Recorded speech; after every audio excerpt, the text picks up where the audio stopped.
Hey, Benjamin. Hey, nice to meet you. It's nice to meet you too. Yeah, so you were just telling me that you got in the internship program with Megan Lavoda, and you're sort of writing a book together and doing some stuff together and stuff. Are we allowed to say that? Well, it's too late anyways. Oh, for sure. Yeah.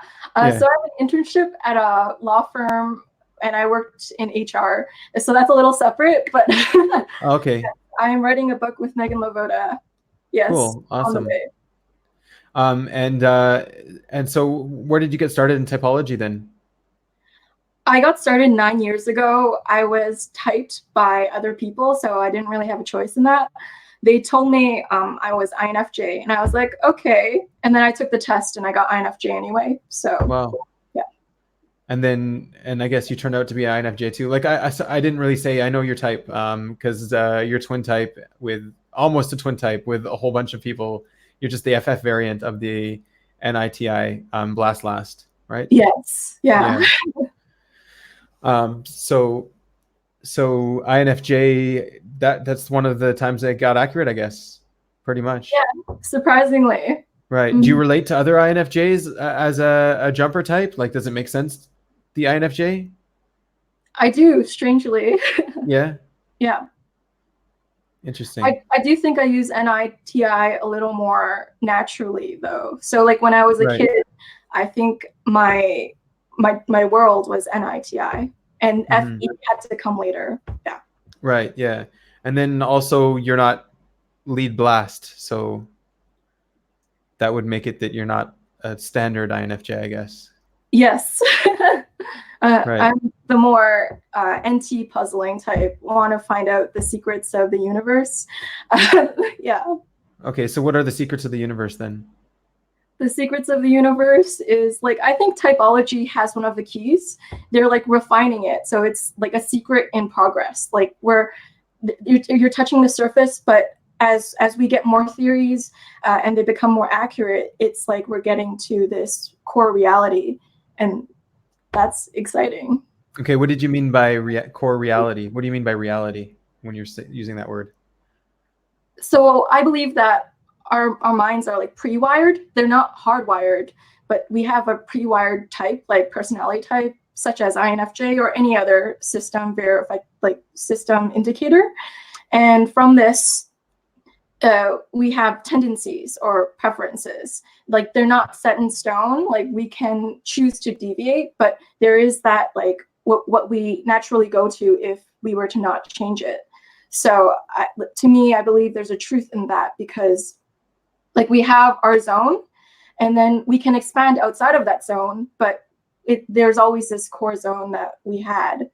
And that to me is something very fundamental and So, like intrinsic. in standard terms, it's like default programming sort of thing. Is what you're talking about? It's like a pre-wiring. So Right. it is default, but it's you can change it. It's like Well, epigenetics, that's where what default is. Yeah. yeah, for sure. So I agree with you. Just the Okay. masculinity can be kind of Right. Okay. I got you. Um, yeah, yes, like you want to get down to something that's actually right, and with the yeah, that sort of double masking and sleep is what you have. So yeah, I yeah, get that. Yeah, yeah, yeah. getting So I think completely accurate and yeah, yeah. right. So I think personality type is like an epigenetic where it's like DNA, but certain traits are repressed or expressed depending on the person. So in their environment. So I think like your OP type is an epigenetic that expresses itself or represses itself depending on a multitude of factors. Yeah, the analogy sort of holds for me too, I guess. Yeah. Yeah. Yeah. So 9 years ago, you got into typology. You said other people typed you. That's feminine sensory right there. Yeah. um, right. They typed you INFJ. You took the test INFJ. So how did you come around to OP? And when did you start learning about cognitive functions and all that kind of stuff? Oh, so cognitive functions came really early on. It was Okay. when I first learned it, and I was like, okay, so what makes this legitimate? And the cognitive functions is what sold me. I Okay. was like, that makes a lot of sense to me. Because before it was less defined, but I thought, to me, the cognitive functions made sense.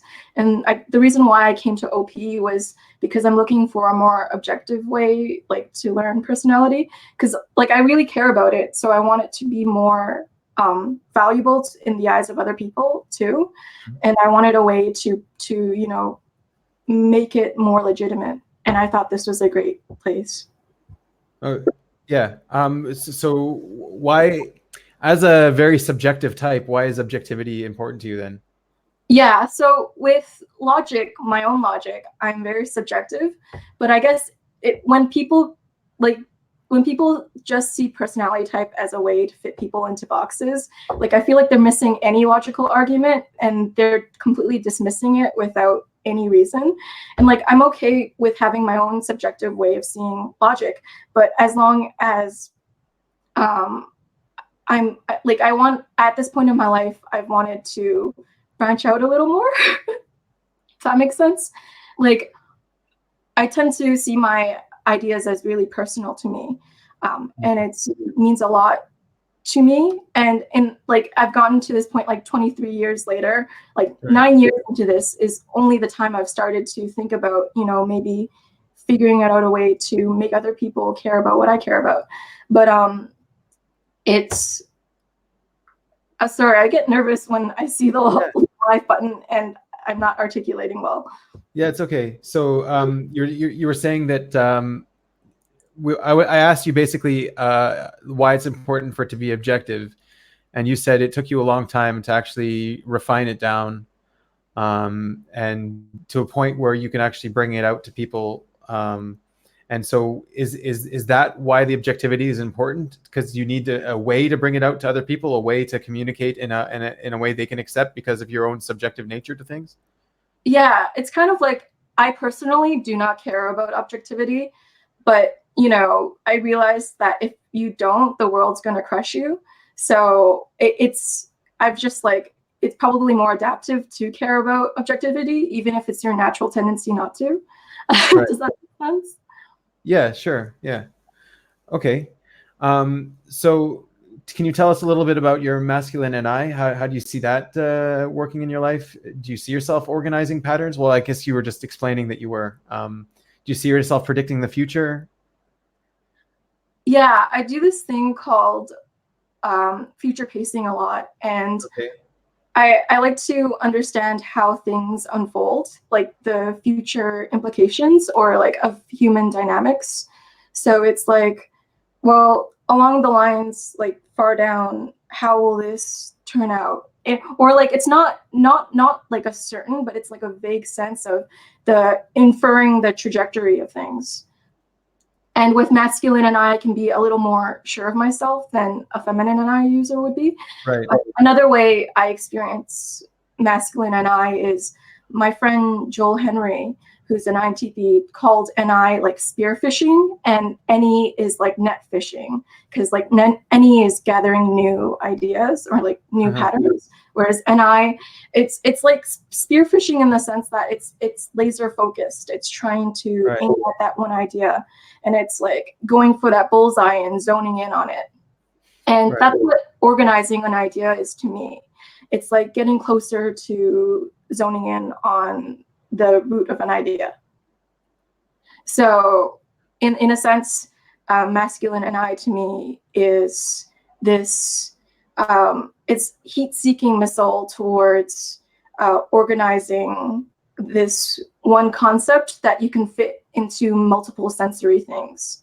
So it's like this NI bucket that can fit in different new sensory experiences. It's like, oh, this new sensory experience fits into this known concept that I know, and boiling it all down to that.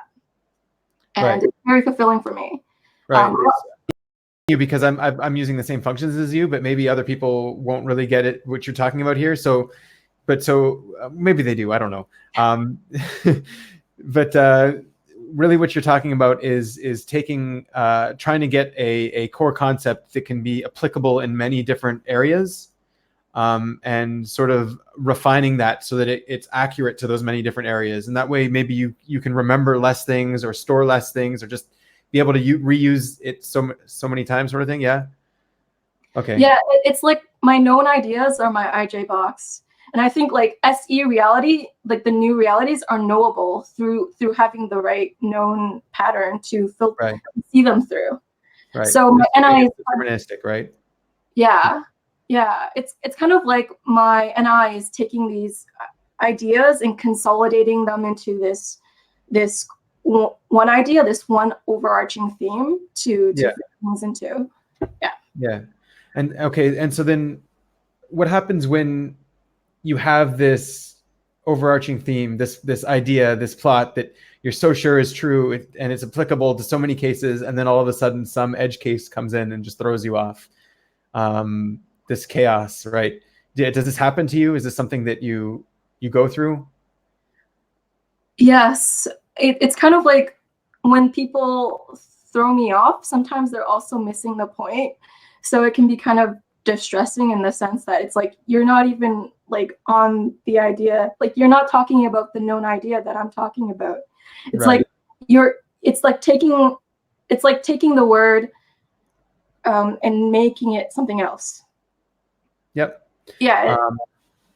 Yeah, I get that. The other thing is, it's just your known ideas are probably pretty deep, and people don't want to listen to, especially with a low blast. They're not going to want to listen to like you explaining that idea so deeply, right? To the point where they get it. So they're just going to usually, this is what I find, they're usually just going to assume they get it and then argue with you about your idea and then not actually get it, right? So this is what happens with the people, right? Yeah. Yeah, it's like we're using the word INFJ in different ways. It's like your understanding of NI is different, or we're using the different words to describe the same thing. So we really agree, but then we're saying different things that make it seem like we're not agreeing, and that was. Oh, so even in the sensory, so it's that you actually are agreeing on the core idea, but you're just disagreeing in the sensory details. Yeah. Right, and so you're not actually getting to the core of, like, there's no actual disagreement, right? So this is another issue. Okay. Yeah, it's like, what about energy? Right. So back to the original question. So what about let's say it has nothing to do with people. Let's say, I don't know what kind of other NI concepts you would come up with that are, but like you were working in HR, okay? So let's say you have this idea in HR and then maybe the computer system goes down, or maybe it doesn't work the way you said it was and you lost a whole bunch of data, or like things like this. Like, I don't know what actually happened to you in your life. Just things like this where the chaos comes in and shows you that your NI was wrong. And yeah. It kind of throws you off. It's like, it's hard for me to adapt in the moment. So I'm left like shell-shocked. Right. Yeah. And I'd be like, it hurt. Like it'd be like an ego hit, because my NI is like my ego, and then it's like getting hit in that. It's like, oh, I'm not even, like, I tried so hard to make this understandable, but apparently like I missed some variable, and now this is all happening.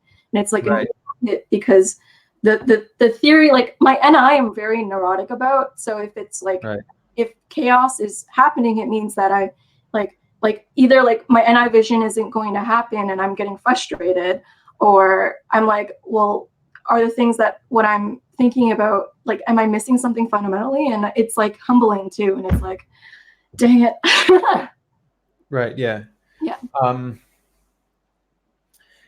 So let's say this, okay, let's say this NI was like your idea, your core concept. Okay. So it gets knocked out from you, right? So when this happens, when you say it knocks you out like that, is it because I'm trying to figure out how to say it. Is it because you need to rehash it out because it's so personal, because you were wrong, because it'll take you time to figure out where you were wrong and to readapt, or what's going on there? Like, it's because sometimes I feel like my main goal is to prevent chaos. I think like the reason why NI users talk about contingency planning is because what contingency planning is, it's preventing chaos. And when the chaos happens, it's like, well, It's that, anticipating chaos. yeah, it's anticipating chaos. Right. Yeah. It's saying, well, the chaos can come from here, so I need this plan. Chaos can come from here, so I need this plan. But then the chaos might come from something that you didn't plan for. Does that happen? It does. Right. Yeah. And that's And where the in the moment thing has to come in. Yeah. yeah, yeah. But Okay. it's kind of tough because I'm kind of slow moving. So I kind of sometimes need plans as well because I'm stuck in sleep and I'm like I like to spend time processing and chewing and Right. developing an idea. And sometimes that detaches me from the present moment. Mm-hmm. And so I sometimes need the reliance on like preventing chaos so I can continue to sleep. Does that make sense? Yeah. Yeah. So like dealing with the chaos, what you're saying basically is dealing with the chaos. The chaos is what's going to disrupt you from your sleep. Yes. And dealing with it and keeping track of it is going to let you sleep more so that you can keep track of it more and you can deal with it more so that you can Yeah. sleep. It's like this cycle where Yeah. you're constantly, Yeah. yeah, right. Yeah. Okay, yeah, that's interesting. So how does your TI come into play then? Do you see it as a primary mode of decision making? Do you see it as something that's related to your identity, I significance? I really like my TI. TI is my favorite function. Is it okay? Yeah. It helps me in this sense. Okay, let's pretend there are two people, and I'm trying to understand what hypocrisy is. Okay, so Okay. my TI, it doesn't try to understand like hypocrisy, what it means to me per se, but I'm trying to understand what how the other person is viewing hypocrisy because I know everyone has their own TI, right? So I'm like, so what are your defining criterias for hypocrisy? And I'm like, Okay. my FE is like, I want to see what you're seeing so I can connect over your what you value. But so I know that everyone has their own independent thought, and I'm trying to piece together what you view as hypocrisy. And when I see other people breaking their own idea of hypocrisy, it's like they're not even following their own construct of what they think this idea is. It's kind of like, well, I gave you benefit of the doubt. I didn't even judge you by my own like understanding of this because I know that we all think differently. But then like some people they don't even figure like they don't even follow like there's logical inconsistency my English in their own understanding of that concept. They're not even following it, and that drives me bonkers because I take my like NI and TI so seriously. And I'm like, where's the consistency? So Right. that's where my TI shows up. Okay. Yeah. Well, so from what you were answering there, you were talking about perspectives, which is a very NI thing too, is gathering, seeing other people's perspectives to try to solve. I don't know what the reason was, but you said it had something to do with Effie. But so I guess gathering these different perspectives is a way to remain objective as well, because Yeah. because like your own perspective is just a partial, it could be just a partial truth, whereas if you get some other perspective, it'll help you integrate it into your own perspective to get a better picture of what's going on. Yeah. Yeah. And so then the TI comes in to sort of help you manage those different perspectives as well. Yeah. Yeah. And to try to maybe figure out what an ultimate and a bigger real perspective is. Yeah. Yeah. Okay. I feel like my TI creates like this framework of all these perspectives in a logically consistent way that works for me. So I'm combining them, but in a like for myself. It's kind of like NT puzzling. Like I'm taking these pieces so I can form a TI model of what is like how to make sense of this. But I'm doing it in a way that respects logic. Like I like when sometimes when people try to think through things, I realize that they're missing a few things or that there's holes. But for me, I spend a lot of time making sure my own logic doesn't have holes. Right. And that's where I start sleeping a lot. Yeah. I get the same thing that that that maybe you detect holes in other people's logic, Yeah. and it's really strange that you don't see the holes in your own logic maybe sometimes, and someone comes to point it out. But usually the holes in your logic, it's hard to accept because it's an ego thing. Like, why would I have a hole in my logic? I've done the work. And so when someone comes out and points out the hole in your logic, you can quickly trace out where that hole came from, and you'll be like, oh, this is the reason. And then you blame something else. You're like, this is the reason there was the hole. I know it's not my fault. Like, right? Do you get that too? Yeah, I get that too, but not to the extent that a TI Dom does. It's Okay. like when someone calls me out for a hole in my logic, I realize like how to justify that. But it's like, yeah, it's like I can trace out where that hole is because I have my entire logic very clear. Like not clear, but it's like enough to, like, if someone were to argue against it, I'd want to pinpoint where exactly they were arguing against it. So it's like I do relate, but I'm not as like fighty about it, but I'm being fighty about it right now. So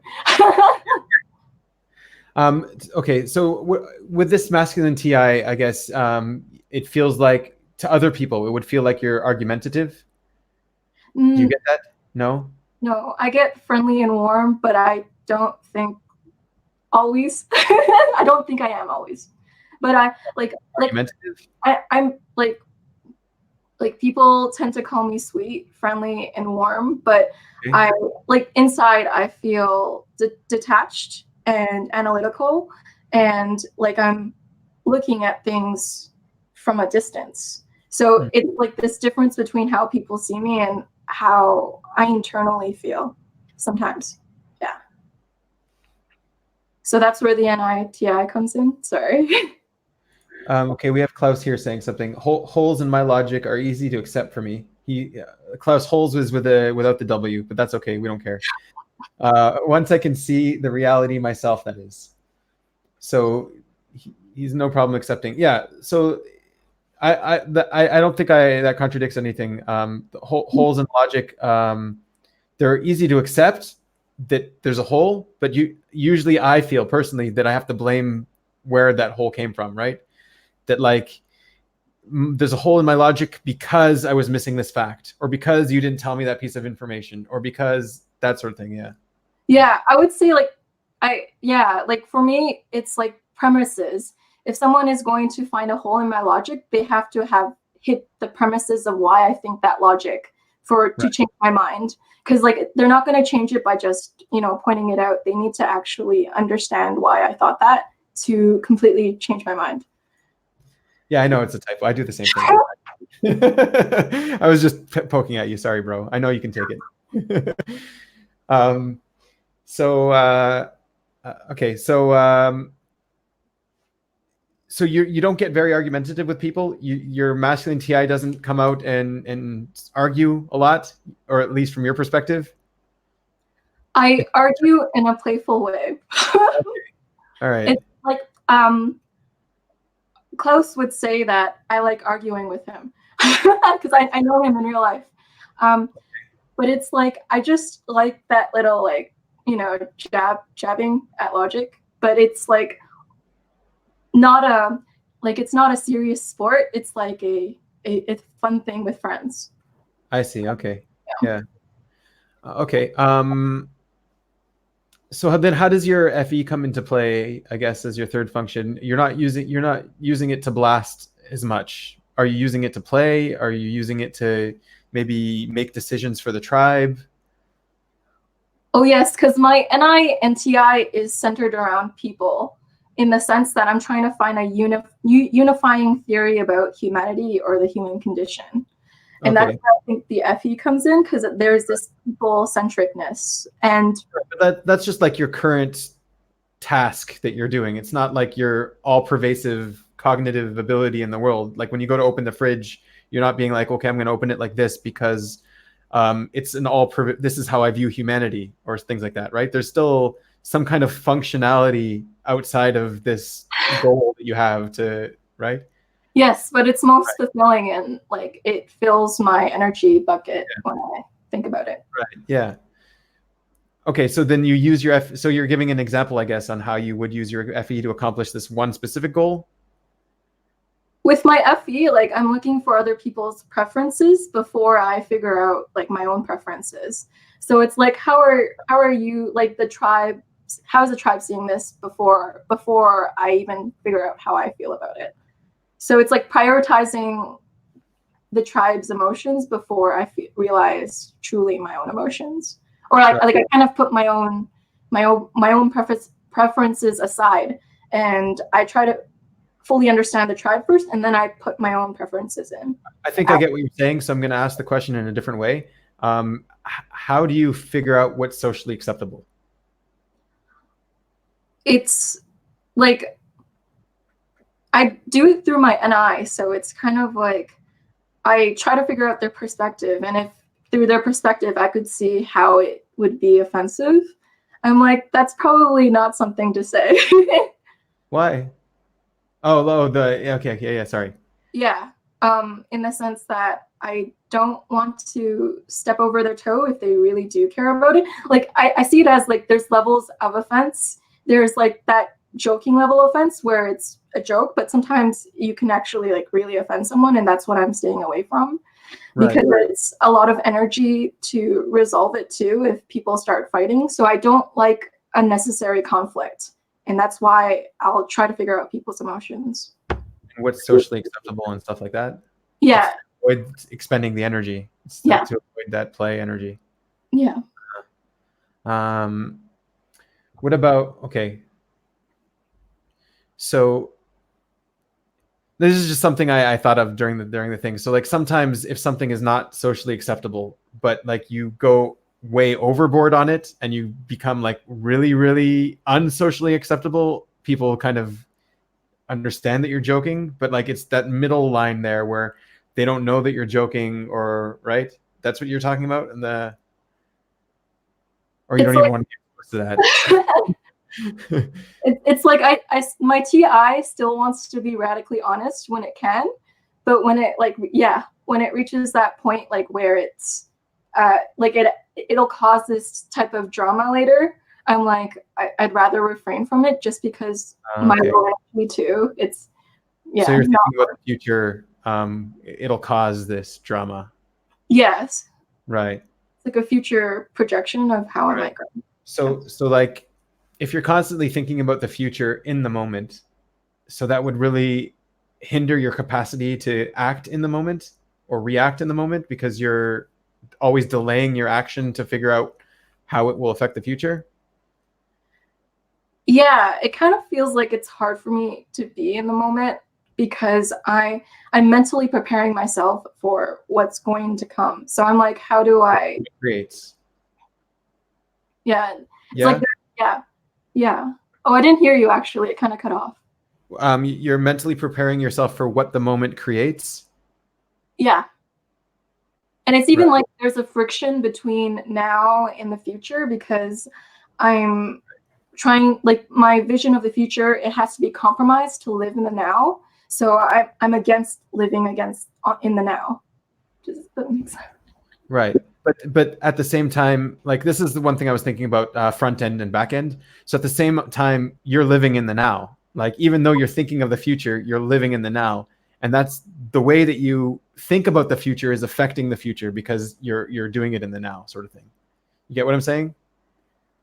Oh, I try to find the happy medium, the sweet Right. spot. Like, how can you live in the now while still being mindful of the future? And it's like juggling that, the Right. bliss point between that.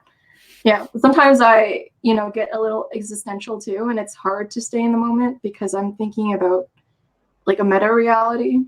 Yeah. So we have Lissa says, living two steps ahead and tripping over what's happening right now. Yeah. Do you literally trip over stuff in runnings? There was this time I was working and I was carrying chairs, and then I bumped into the door, and I was like, I'm as graceful as a bull in a china shop. Right. Like, so I do trip over the now. Yeah. Right.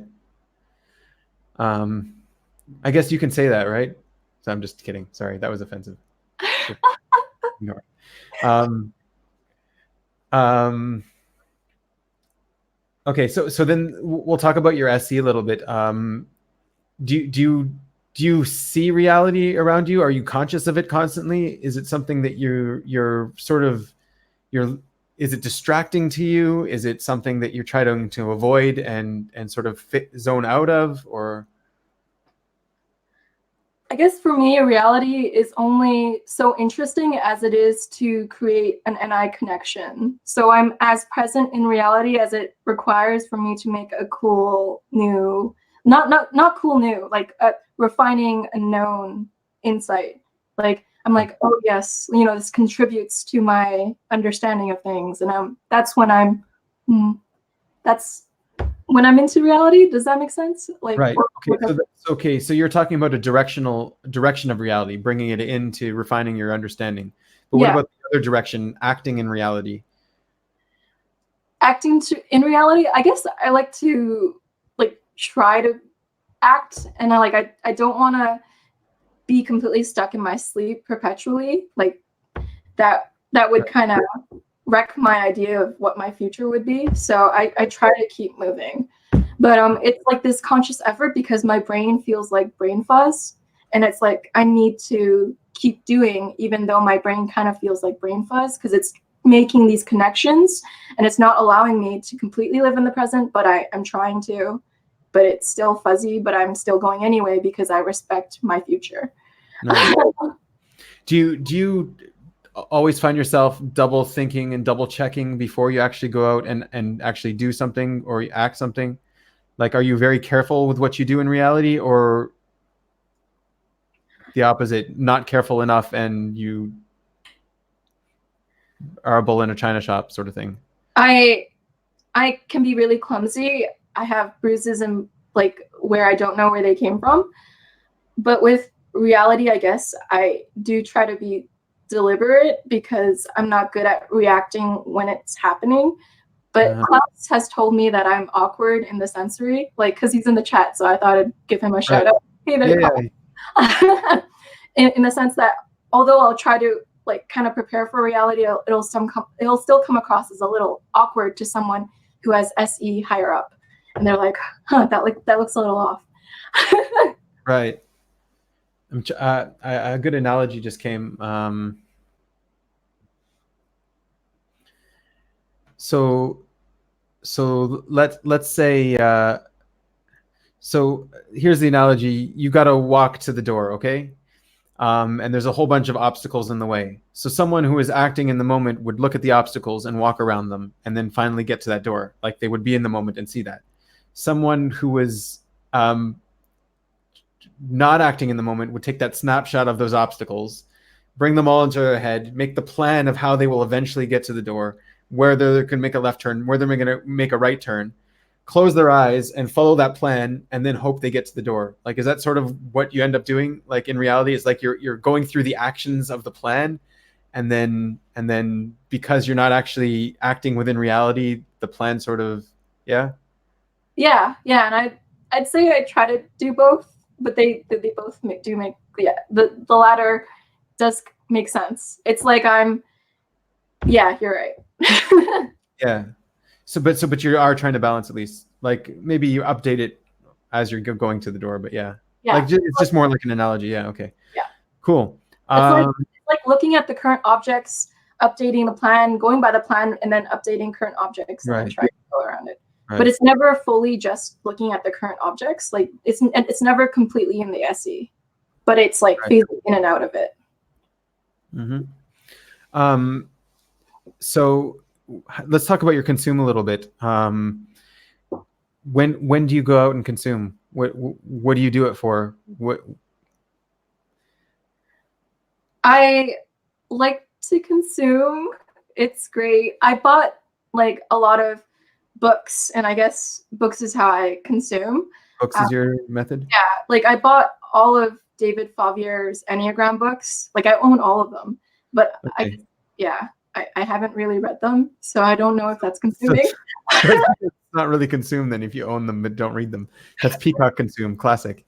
What about is the stuff that you consume in books that you claim that's your way that you consume, is it all more to do with typology, or is there stories, nonfiction, fiction?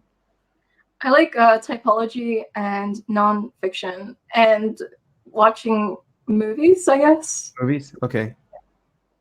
Do you see that your consume is higher than your blast?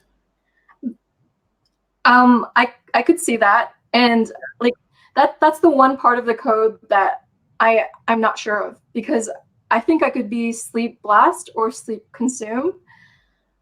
Like, the reason why Shannon typed me as consume higher up is because when I give presentations, like when I used to facilitate MBTI sessions at my workplace, I would never feel competent enough. And it's because like I felt like I needed to keep consuming in order to present, but I never really felt truly ready. Like even during this interview right now, I feel like, I could have consumed more before this, and I feel like I'm not prepared enough either. Right. But one of the reasons why I would give for blast being higher up is that when I was younger, I used to go into motivational diatribes for other people. So What's I that? would like when someone is going through something, I would like blast about, how they could, lift up their mood. And it's like not like I would be shy about my blasting, but I would be overt blasty. Yeah. You think that's because like you didn't need to consume, you felt ready, you felt like you had the known information for that specific topic? Yeah. I guess I kind of feel okay with blasting if it's about other people, but if it's about something concerning my own ability or knowledge, like I feel like I can never consume enough. Right. Yeah. No, I wasn't asking because I thought maybe it was the opposite. I was just asking to get to the way the dynamic worked. And so then do you see that your play is your first demon, I guess, your third animal? Is it a hobby animal? Yeah. It's like, I like playful back and forth, understanding typology. We have someone that's sort of a twin type to you here is just saying hi, Googleplex. Oh, awesome. It's nice to meet you. Yeah. What really convinced me of OP was the twin types when Dave showed me Silhouette, and she's an INFJ YouTuber, and I was like, wow, she is so much like me. It hurts. We have another thing from Klaus. He wants you to talk about the fridge, whatever that is. So I was at an event with Klaus, and I was trying to close the refrigerator, but I had trouble, right? So I'm feminine sensory. Like I didn't try to like force it closed, and that I was just spending a very awkward amount of time figuring out how to rearrange things so I could properly close it. But like Klaus was like, why are you doing it like that? Right. Like these masculine SEs, like just shout. And I was like, yeah. So he's like, that's how SE demon looks like, huh? Yeah. I don't know. Yeah. Well, because also organizing stuff seems like organizing sensory too in a way, but yeah. Yeah, or it was like painfully bad at that. Yeah. Right. So yeah, sorry, we got sidetracked a little bit. So your play, do you see it as your third animal? Is there a hobby there? Is there something that you do? Yeah. I like to like playfully discuss things, or just having a good time. I guess I play and consume in junction. Like I like to consume when playing as well, like new information. I'm like, oh wow, it's so much more pleasant with people. And do you gather your information from people a lot? You do put responsibility on others to teach you? I think I might actually. Yeah. Okay. So you learned human resources. So was most of that studying, or was there also some kind of joint collaboration stuff that you had to do that could have been play in that situation? Yeah, I got to, I guess, playfully discuss people's personalities with them. Does that count? Like, it's like, Yeah. I like to talk about people and like how they work and their how things are from their point of view, and I play about their how they see things. And so is that more in like a blaster mode when you're doing that, or is that more in a like give me information mode? That's what I don't know. Right. Okay. Okay. What about the energy dominance? So you already mentioned that you're thinking about conserving energy. That's why you spend so much time in sleep, planning things out so that you don't make wrong moves, sort of thing. But like when you were going to the fridge, you didn't open it and plan it out. You were like in the moment trying to figure out how to close it. No? Yeah. It was like desperately not knowing how to. So yeah. It wasn't really organizing sensory. Like it was like attempting to shove this package a little down, so then this can fully fit. But it's like for someone who has sensor higher up would have been able to navigate that much more eloquently. Right. And then also, like, it seems like if just strictly speaking in terms of energy, Klaus came by and he was just like, you want to save energy, just force it shut, and then it's shut, right? Like, you're wasting so much energy on the fridge by trying to figure this out. No?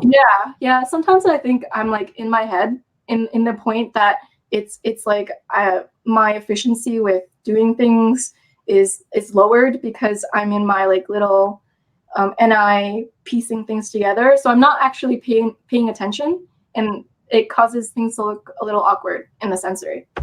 Yeah. Well, yeah, it's like the same thing as like you have the plan to get out of the room and you're trying to remember, and then you're like doing weird motions and actions because you're not actually in the moment doing. Yeah.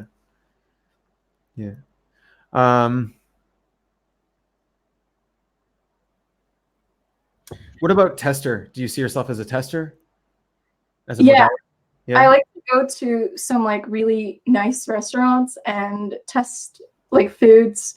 Like I am a Yelper, I guess, and I like to go like, there's this great sushi in the area, or like my friends will bring me, and I don't know if this makes me kind of a glutton, but I just like to test different flavors in the sense that it's kind of like this. There's a river, and you're putting your foot in the river, but each time it's different. Like you're not putting your foot in the same body of water, and that's how like my SE feels like in the tester. Or maybe I'm misunderstanding, but like it's like I like to test and retest test things because I'm not relying on a past impression, and I'm trying to go at a new impression each time, and that requires testing. Do you think the testing in this case is to make sure that your concept is up to date, just making sure that nothing's changed, that it's still the same? Yeah, totally. Like you're comparing it to maybe a past sensory or to your NI at least when you're doing the testing? Yeah. We have some really random quote here from the NINE show. Say Irish witch, guys. Is that Irish witch rot? Yeah, that's what he wants us to do. Just trip up on our words. Thanks, dude. Have a good one. Tits McGee said you were on Talking with Famous People. Oh yeah, I was interviewed. I had him type me, and he got to INFJ. Oh really? Okay. Yeah. Hi there. We have some. Oh, yeah, we have that one too. So it looks like I'm dying from extroverting here. Thank you, man. And we have a point here. What about being testy with social situations? Is that something? I guess, yeah, in a sense that I have a certain reaction I think that people might have, and I want to verify it through testing it. It's like, well, this person seems to, care about this. Maybe I can test what I think their reaction would be through testing it. Yeah. Okay, so doing little pushes on people to see how they would react and just like jot it down. Okay, next sort of thing. Like, yeah, verifying. It's like there's satisfaction in verifying what I know.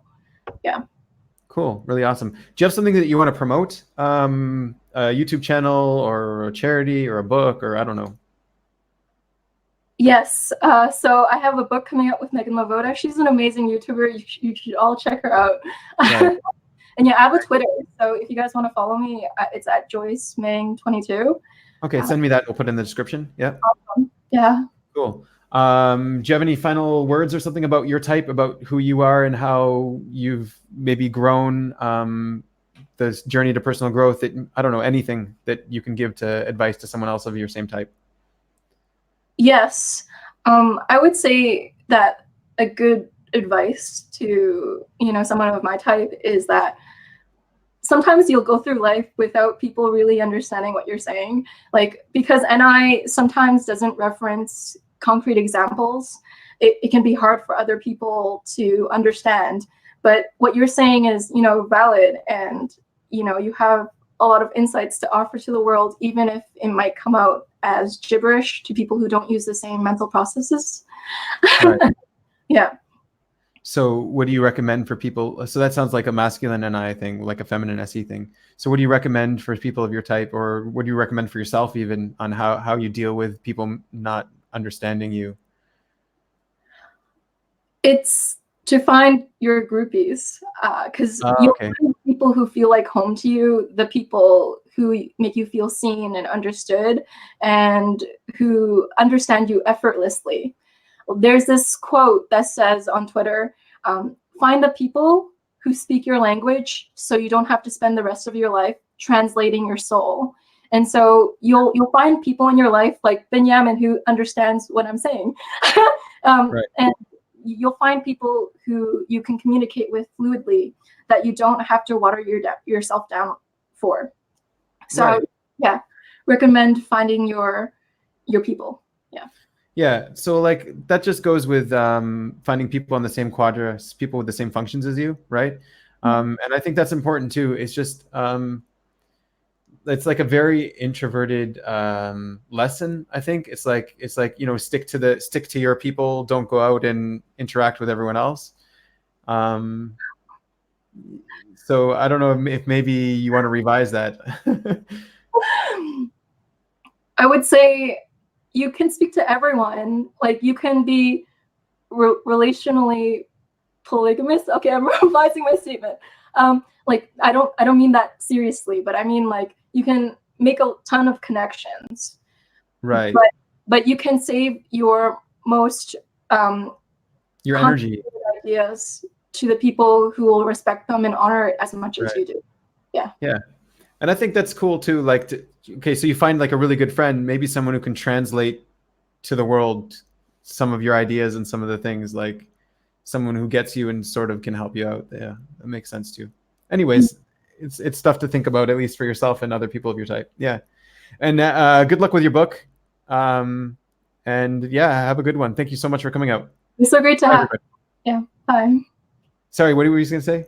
Oh no, it was lovely being here. Thank you, Benjamin. Awesome. Yeah. Have a good one, guys. Bye.